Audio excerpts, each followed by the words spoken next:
Today we continue to listen Karuna Bhavana.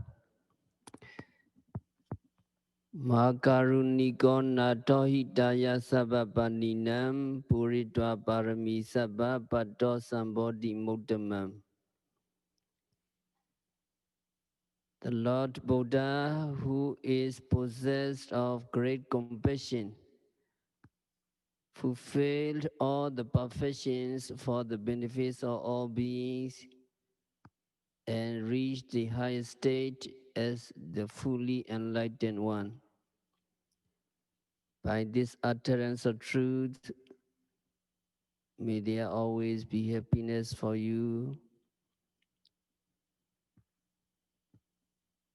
May there be always happiness for you.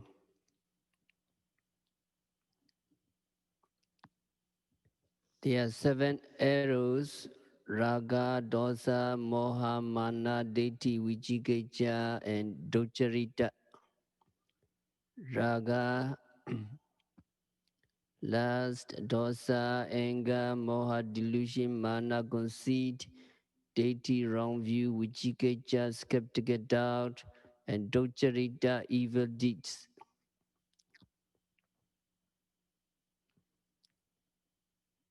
When Buddha surveyed the world, he observed and found the ordinary worldlings are suffering in misery for being struck with these arrows piercing through their material aggregates. And Buddha reflected and realized that there was no other person except him who could remove those sharp-pointed arrows. So the compassionate Buddha went on preaching the Dharma.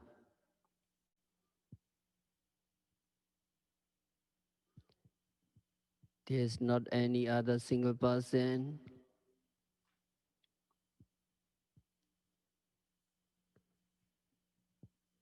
capable of removing the sharp-pointed arrows except me, except the Buddha.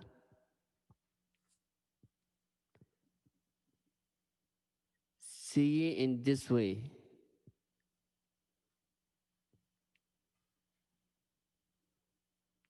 great compassion has arisen in the hearts of the Buddhas. It has been stated in the Patisambhida Megapali.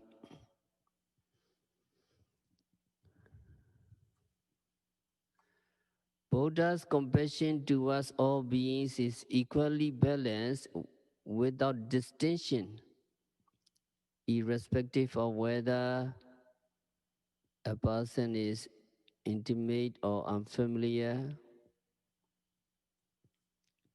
The degree of compassion bestowed upon Rahula, his own son, born while he was a prince, was on the same level as he had conferred upon monk Devadatta, who had through animosity done grievous wrong to him. At one time, monk Devadatta, in collusion with King Ajatasattu, conspired to assassinate the Buddha. They incited the royal elephant by the name of Nalagiri to make an assault on the Buddha while on his rounds for alms.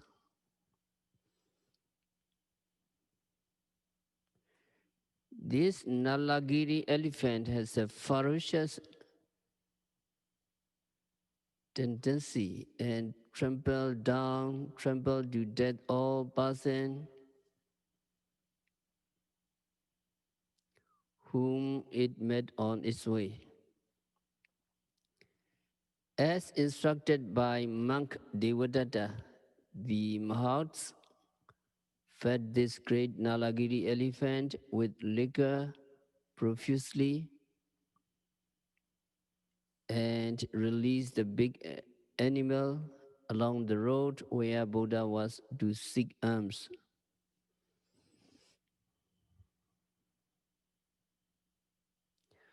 On that occasion, a good number of Sangha were in the company of the Enlightened One. The huge elephant, being intoxicated,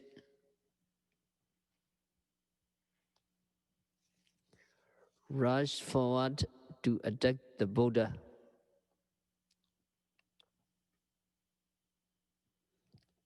Even human beings under the influence of liquor used to do things which ought not to be done or speak what ought not to be spoken. Being an animal, there is nothing to be said of the elephant, which came rushing violently towards the Buddha to gore him to death with its tusks.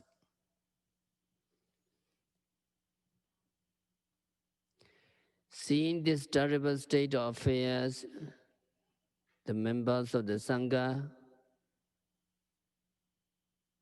other monks in great anxiety, requested the Buddha to retreat and avoid the elephant. However, the Lord Buddha preached to his disciple as follows: Akichata bhikkhave ma bhayeta. Come, O my disciple monks, do not shun, do not avoid, do not fear. O monks, no other person will have the opportunity to plot and strive to cause the death of the Buddha. It is usual for the Buddhas to enter into Prinivana without being subjected to harmful death by anyone through conspiracy.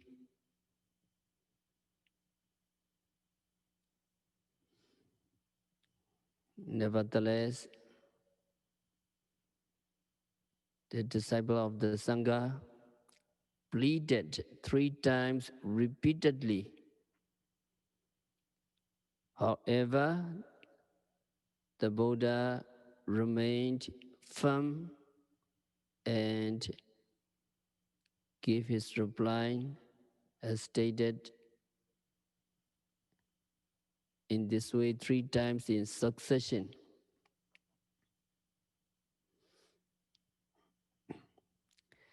Thereupon, Venerable Ananda, becoming frightfully anxious of the impending disaster, took his standing postures in front of the Lord Buddha with the intention of sacrificing his own life first in place of the Blessed One. The Buddha asked Venerable Ananda 3 times to make way or rather quit. However, since Venerable Ananda failed to comply, the Buddha had to make him move from the place he had taken up by the exercise of his supernatural powers.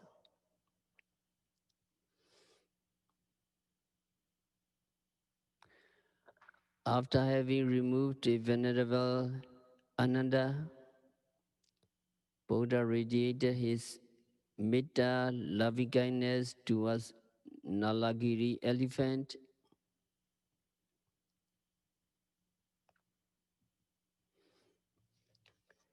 This reveals the primary importance of the quality of loving kindness.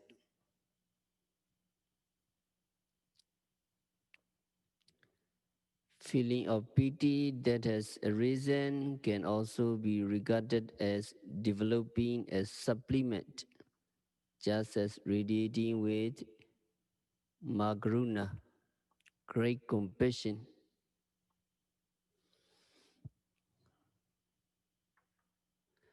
As a result, the big elephant Nalagiri, which had been uh, showered upon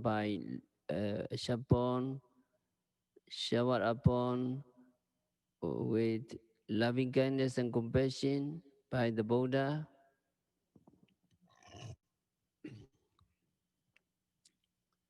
suddenly turned sober.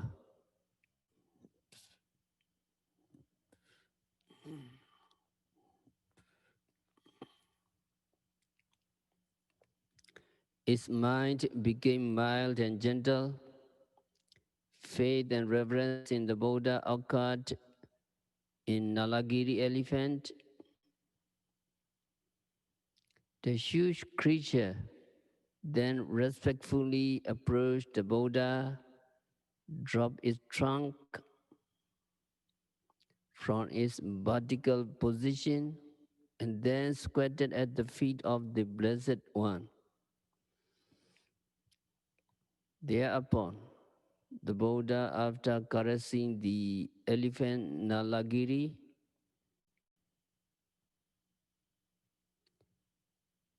the elephant on the forehead with his right hand, admonished it in this way: O Nalagiri, you should abstain from committing wrong to a Buddha such as me, Naga. Naga means Arhan. If wrong or evil acts were committed, serious trouble and suffering will come upon you. Don't get drunk. Don't get intoxicated. And you should not be forgetful. If you are not mindful, or if you are forgetful and fail to give thoughts to yourself, you cannot reach an existence where happy condition prevails. To reach a noble abode of life existence, you should cultivate noble practice in your own self,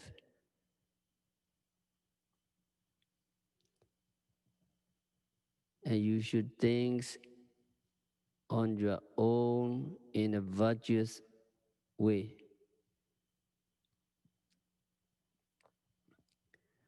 From that time onwards, Nalagiri, the huge elephant, was transformed into a well-tamed moral creature, fully accomplished with the 5 precepts Pinchasila.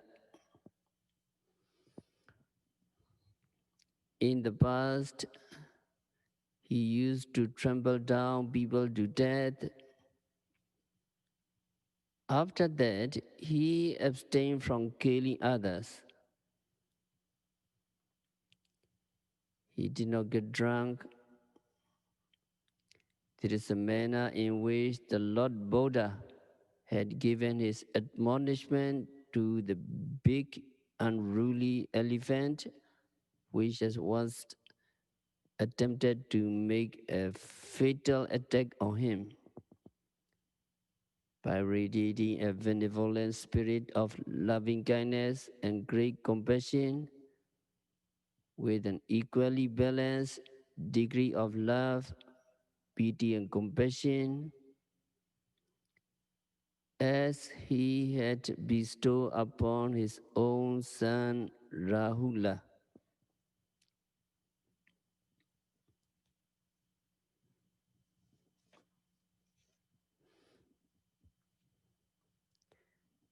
Then Buddha surveyed the world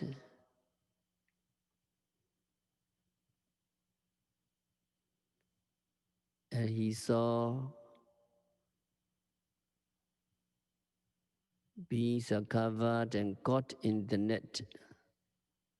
Tanajalina uttato lokasani vaso tanasotina vushati.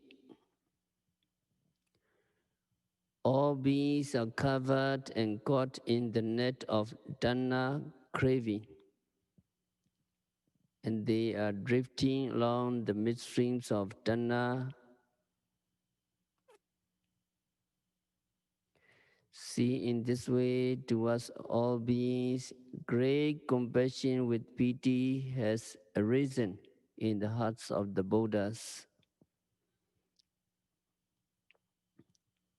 What means Dana? Dana conveys the meaning of thirst or lust.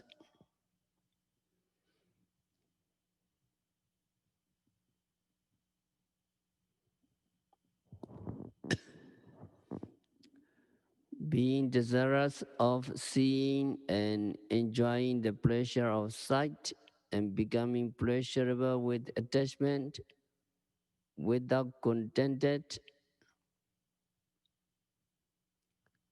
to all that have been seen and enjoyed is merely thirst for a beautiful sight. No matter what he may have seen, good and pleasant sights of an unlimited scope, his thirst for it remains unquenched and discontented.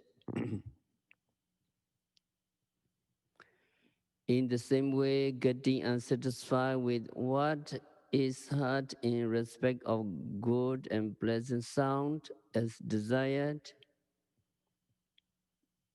is a thirsty tanha. So also is thirsty tanha in respect of good smell and fragrance, good taste with great appetite, of good touch or contact, and of imagination. Tanha, in fact, occurs unceasingly in everything what is seen, heard, smelled, tasted, and so on. Tanha craving is arising all the time, everywhere. The moment he gets up from sleep, what is desirable is invariably thoughts of or imagined. One has found pleasure in his own self. He also finds pleasure in others as well as in all properties or goods or commodity for his own consumption.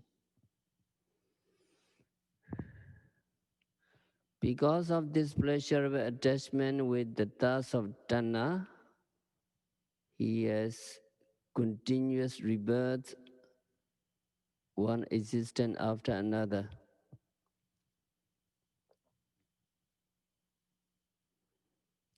In every form of existence, he has to go through the process of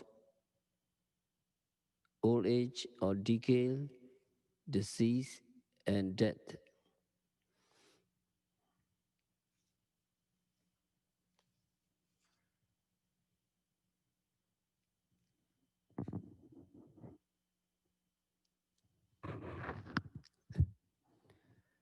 Having had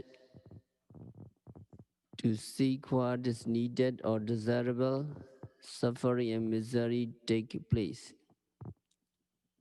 And then for having his bounden duty to manage and look after all that have been obtained, or have come into his possession, he is to undergo misery, or rather becomes miserable.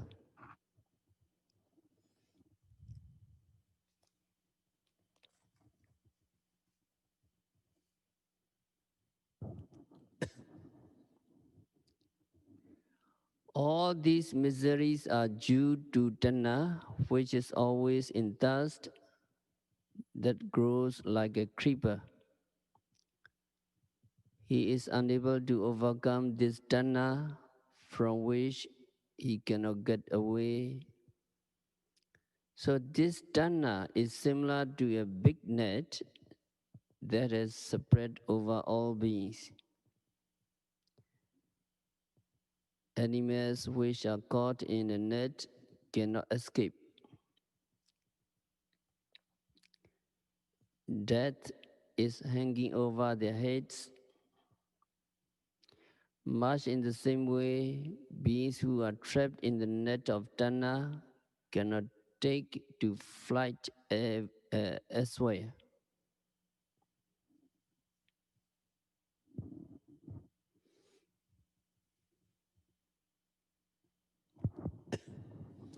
In every existence, suffering takes place because everyone gets aging, sickness, and meets with death. Having perceived and observed such miserable condition in which beings are wallowing, it has moved the Buddha to pity and brought forth great compassion in him. So in the Dhammavada, Buddha said, Anta Buddha ayang loko tanukita vipassati. Sakuno jala mudawa apo sakaya gicchati.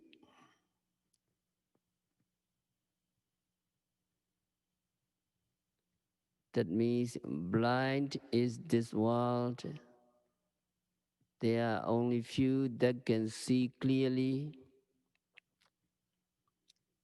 As birds who escape from a net, only a few go to a blissful state.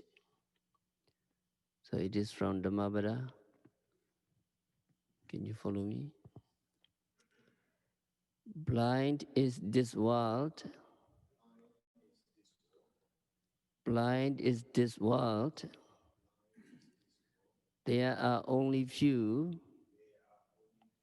that can see clearly. There are only few that can see clearly. As birds who escape from a net, only a few go to a blissful state. As birds who escape from a net, only a few go to a blissful state.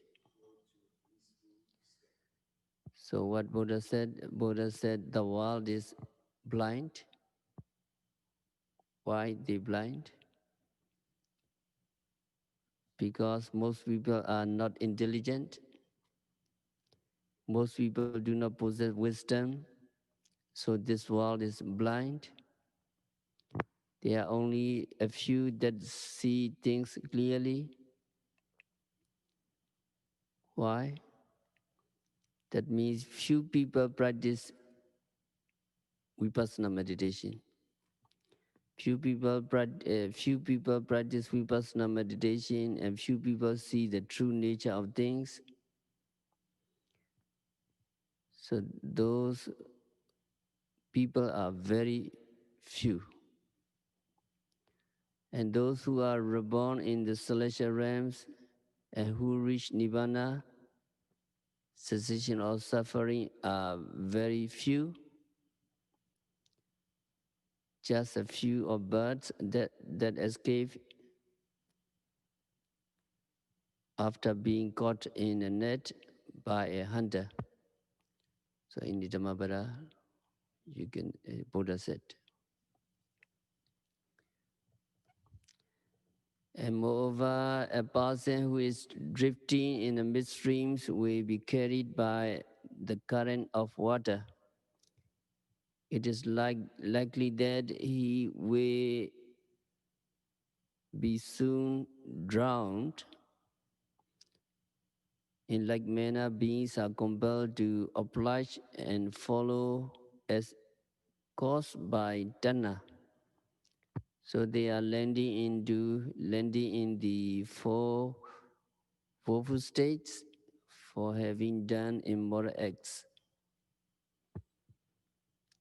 Sometimes for having done good deeds or good karma, they reach the worlds of human beings and celestial beings.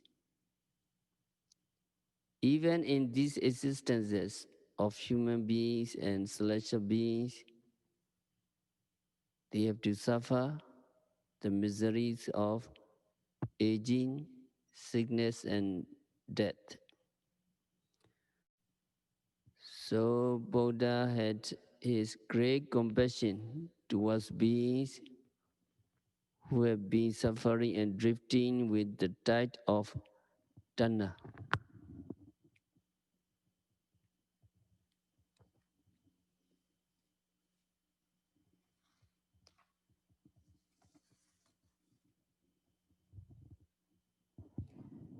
And then Buddha surveyed the world, and Buddha observed all beings are covered or spread over by and caught in the net of deity, the wrong belief. They are drifting in the current of wrong view. See, in this way, towards all beings, great compassion with pity has arisen in the hearts of the Buddhas.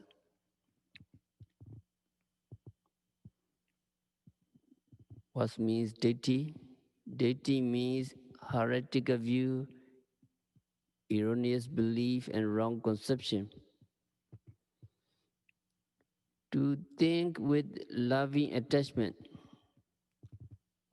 considering himself as a living being or an atta, individual or self,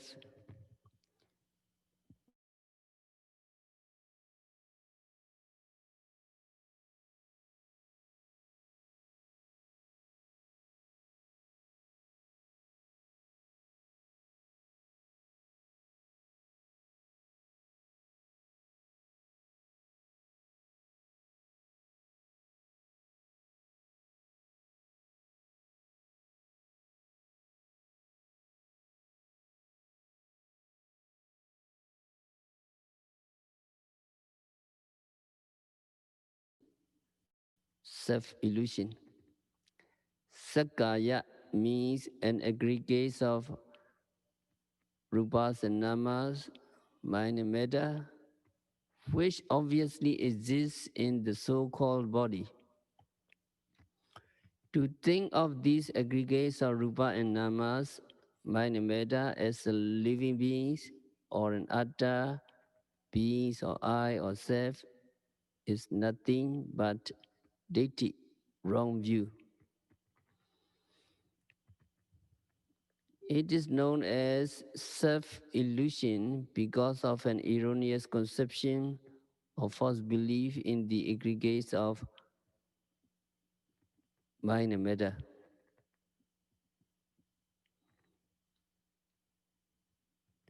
An instance may be cited.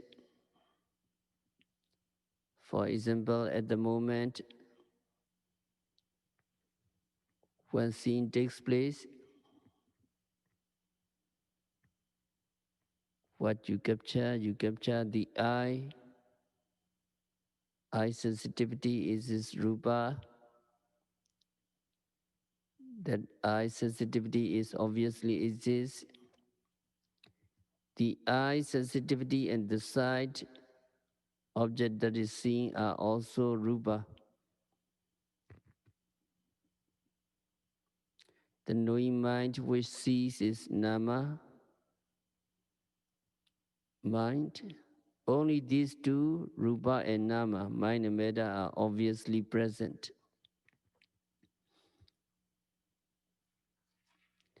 However, ordinary worldlings are under the impression that what is seen and known is self or I. I see. I see a man. I see a woman. The sight, rupa, in his own body, which is seen by the eye, is also misconceived as I. If it is thought of as a reality, it is but Sakaya Deity, self illusion. In respect of what is obviously seen and known at the moment of hearing, smelling, etc.,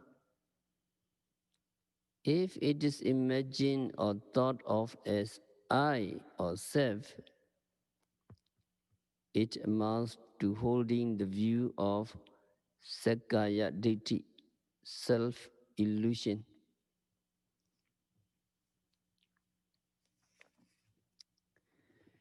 It becomes Sasata Deity, eternalist view, if it is misconceived that an atta being or self is perpetually existing based upon the false view of Sakaya Deity, self-illusion, and also that after death it has moved to reside in another body. On the other hand, it is Ocheta Deity,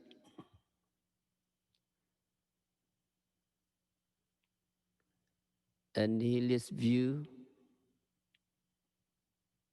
If it is conceived or thought of a complete annihilation of existence after death, and that there is no kusala karma and akusala karma, wholesome deeds and unwholesome deeds. Again, if it is thought of as having no good or bad resultant effects of that karma, it is docharita mejadeti.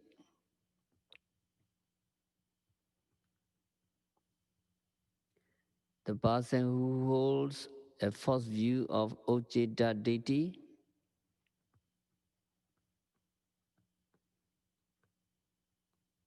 a nihilist view is likely to entertain the false doctrine of docharita,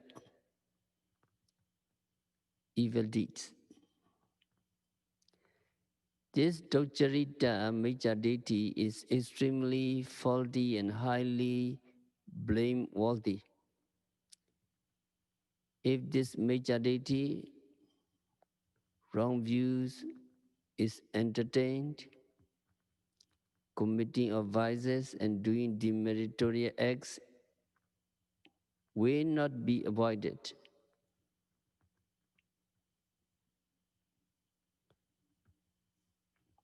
And meritorious deeds or meritorious actions will not be performed. In other words, those who have the false view of Mejadeti, wrong view, will not hesitate to do all kinds of vices. So a person who has accepted this false view will definitely land in hell after death. Furthermore, to believe in and revere a false Buddha, fake Buddha, or a person impersonating as Buddha is a kind of false belief, miccha deity, wrong view. Believing in false practices as being genuine is also another type of miccha deity, wrong view. For example, to have a firm belief in the performance of rites involving the sacrifice of living beings, and by doing so, the merits would be eliminated, and that merits will also be gained, is a kind of miccha deity, wrong view, that is believing in false practices and seeing things wrongly without understanding what they truly are.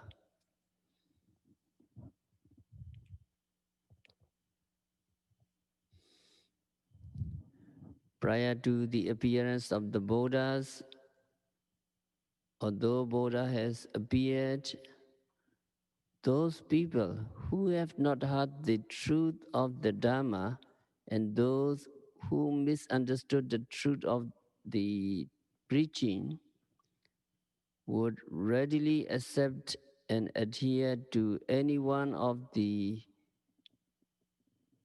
false doctrine.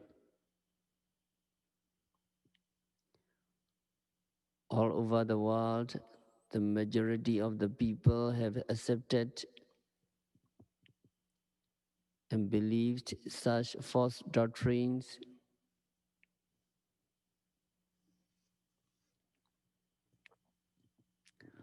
All those who fail to fully appreciate the Buddha's teaching have attadati, a false view to which they are clinging blindly that rupas and namas, mind and matter, are merely atta, merely being, self, or I. So the statement that all beings are caught in the net of wrong view and they are drifting in the current of wrong view is really true and correct. All beings who have accepted such false doctrine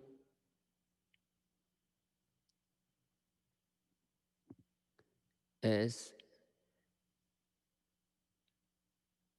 annihilation, uh, annihilation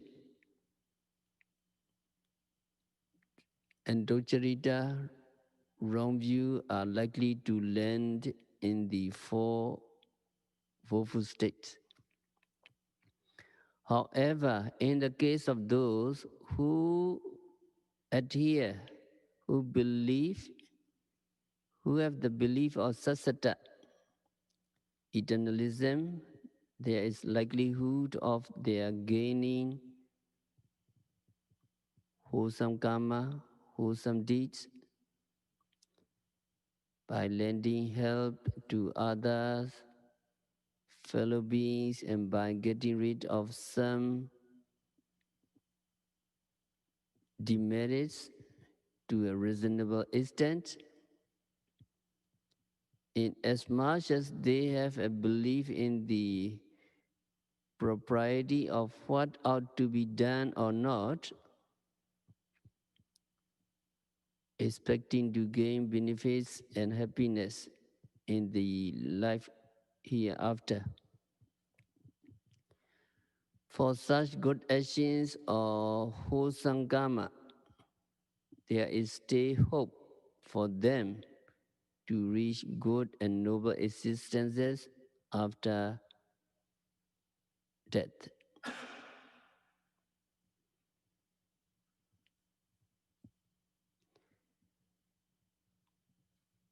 And then one who rigidly adheres to Sassata and Atta doctrine, eternalism and self-doctrine, will not believe in the truth of the Buddha teaching. He will not believe in the Dharma.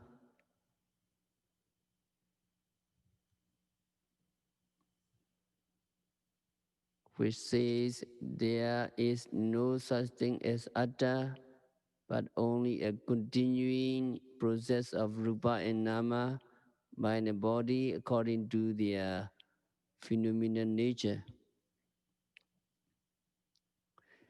There is only the causative effect of rupa and nama, mind and matter, and if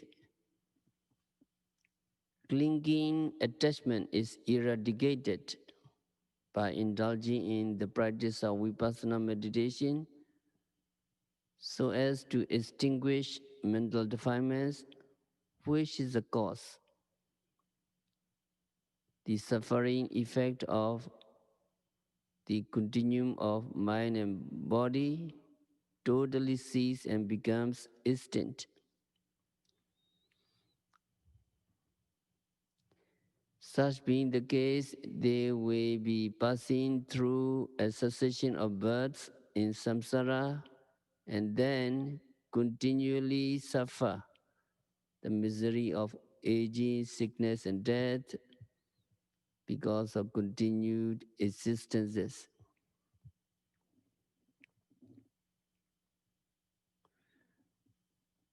This resultant effect clearly reveals their failure to reach the zone of freedom from misery for having been caught and entangled in the net of wrong view.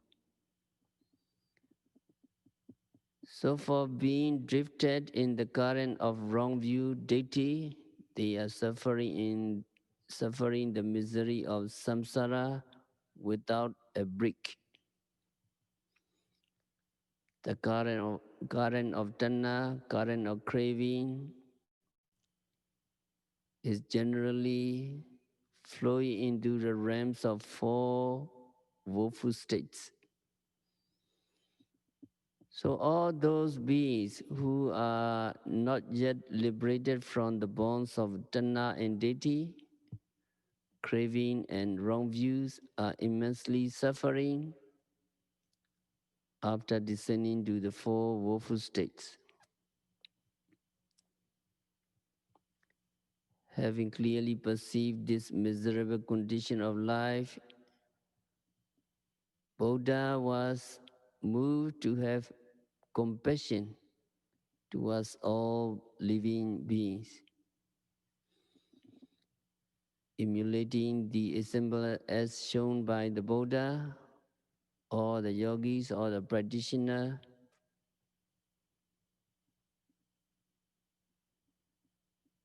And all those who desire to follow his exemplary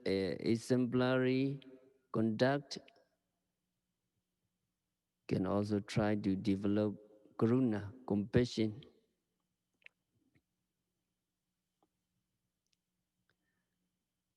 And then Buddha surveyed the world, and Buddha saw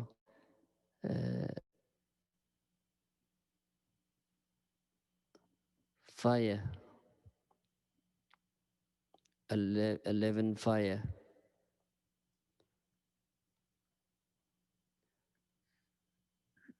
There are 11 fire: raga, dosa, moha, jati, jara, marana, soka, bridewa, dukkha, domanassa, and upayasa. So 11 fire. So 11 fire, can you follow me?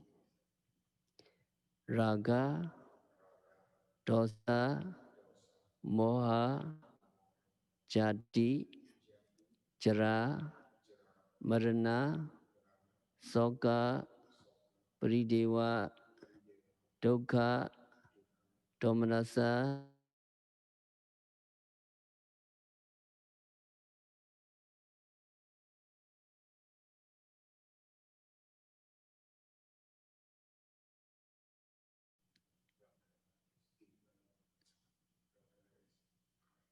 lust, lust. The fires of passion, raga. So raga, passion is burning them with fury, producing red flames, and dosa, anger, the fiery anger, and moha, delusion, mistaken views, and another fire is jati, the fires of fresh rebirth, and jara. Yes, jara is aging. The fires of decrepit aging, old age, marana, the fires of death, soka, sorrow, the fires of worry and sorrow, anxiety, and paridewa, lamentation, the fire of grief, wailing and lamentation, and dukkha, dukkha, physical distress, a miserable fire of physical distress, and domanassa, grief, the fire of mental distress and unhappiness, and upayasa, despair, the fires of extreme despair. So 11 fire are burning vehemently, producing blazing flames. So all beings are enveloped in such place. Buddha had great compassion to all these beings.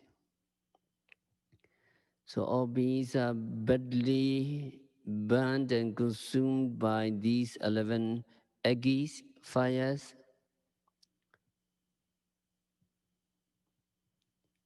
That may be enumerated as lust or passion, anger or hatred, erroneous conception, birth, decay, death, sorrow, lamentation, pain, grief, despair.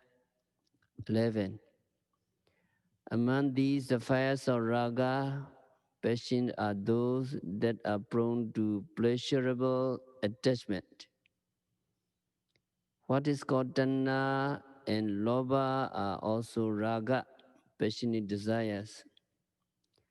How they are being burned is pleasurable attachment to the eye, sensitivity, the object which is seen, and the knowing mind may be said to be fires of raga, which are raging. From the stage of seeing, he becomes attached to his own eyes lovingly. Also, the object which is found agreeable by sight is found to be pleasurable. Particularly, pleasurable attachment to what is seen is taking place. It is not only the sight rupa, the beauty, that is seen and appreciated, but also the entire body of a woman or entire body of the man. So the sensation arises from sight or what is seen is found pleasurable, which in turn invokes desirable attachment to it. The feeling which occurs is nothing but the burning fires of raga, passion. If the things that is desired is not yet available, it will be craved for or yearned. He will think of trying to get it by any means.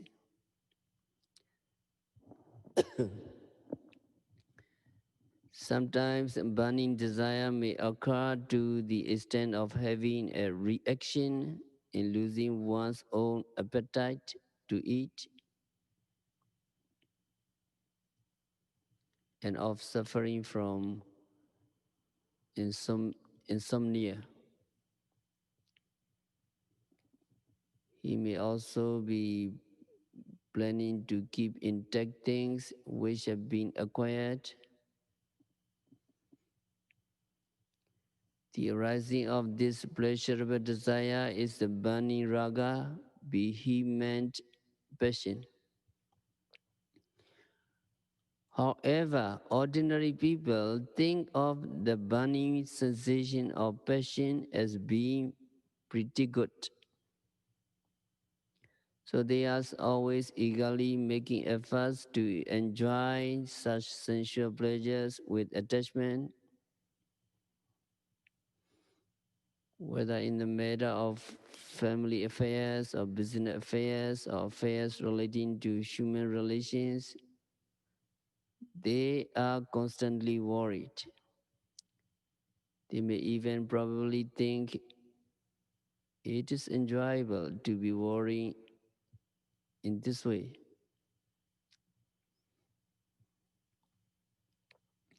As a matter of fact, they are being consumed by the fires of passion. If passion, raga, were driven out or expelled, it will become obvious that all these imaginations which have to be invoked and anxiety which are cropping up will be found as being similar to miseries suffering by a person with burns. So Ragagina, the flaming red-hot passion, was perceived by the Buddha as being burning with a fury. In the same way, when hearing takes place, the eardrum, the sound wave that is heard, and the knowing mind are found to be pleasurable. It is the raga, passion which is burning. In matters relating to the order, the nose, the knowing mind that occurs, and when eating, the tongue, the taste, and the consciousness that arises, as also when touching and imagining. Similar occurrences which are happening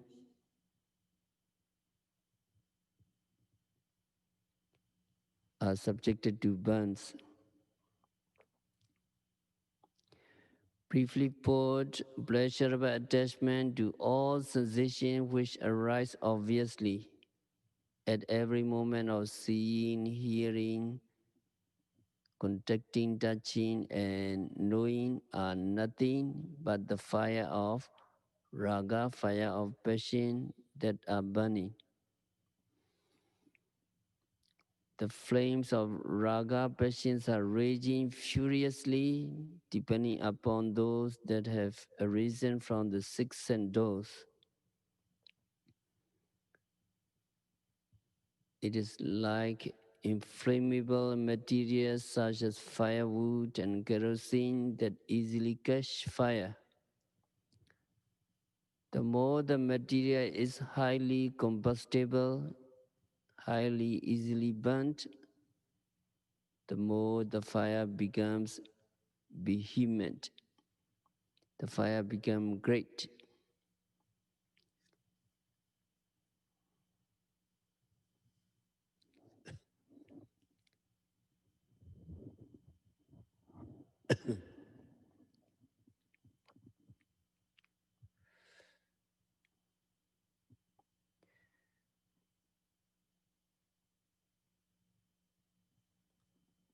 In the same manner, the more the sense objects are found highly pleasurable, the more the fire of passion becomes furious.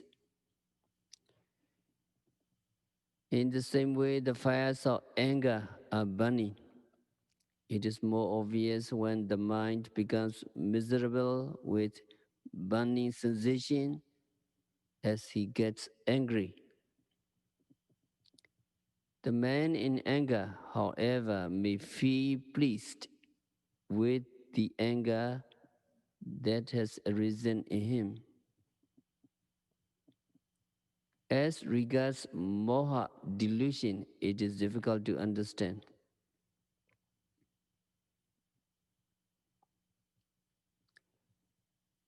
If you think that everything which conspicuously occurs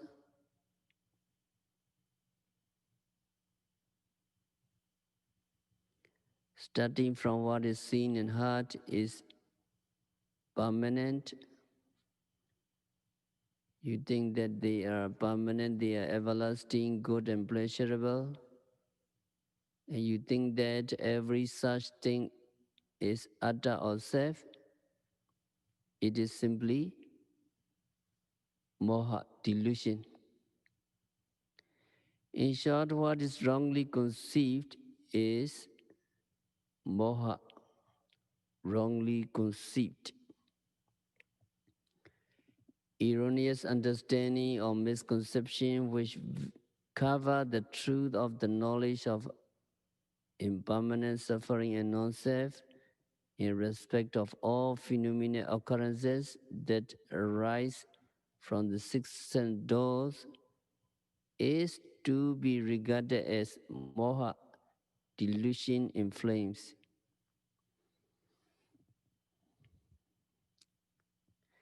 The manner in which the fires of moha delusions are burning is difficult to be understood by ordinary worldlings. Only when the true characteristics of impermanent suffering and non-self are clearly known, the way of delusion is burning can be realized. So moha delusion includes not knowing what is true, being under delusion, does things which ought not to be done, and plans which ought not to be planned, or speaks what ought not to be spoken. For such improper conduct or actions, disadvantages are bound to be met with the present lifetime. Also throughout samsaras, suffering such as miserable conditions of apaya life, woeful states, will be met. So these are the sufferings of burns caused by the fires of moha.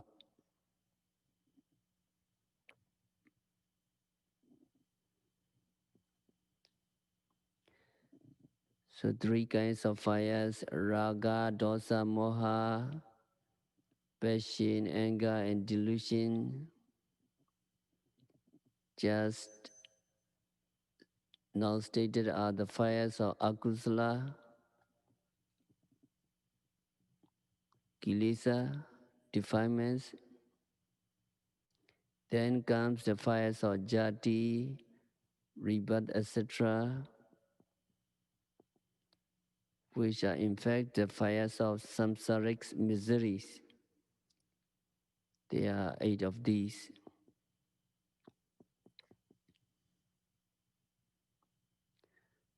So we have to do compassion in this way.